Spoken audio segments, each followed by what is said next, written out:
خب بله دیگه، وقتی پمشی سخنرانی این بنده حقیر بی‌سواد پرخسی رو توی دانشگاه قائم پاس و سخنرانی بنده توی پیجمو میچسبونی به سخنرانی خودت آقای دارسی پور و میگید بله پیامبر با کرمچاله رفتن به معراج و نظریه بندو اسکی میدید بدون که کتاب جهان هولوگرافیک رو بخونید، بدون که کتاب ماتریس الهی رو بخونید، این چیزا و تحقیقات منو می سخنرانی میکنه توی که فکر کنن این تحقیقات شماست، هم تحقیقات منو لکه دار میکنه، هم تحقیقات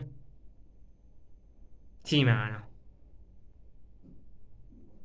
خاک تو سرت. من اشتاد جمعه میام فلک دوم صادقی ببینم چیزی تو پرت کردی.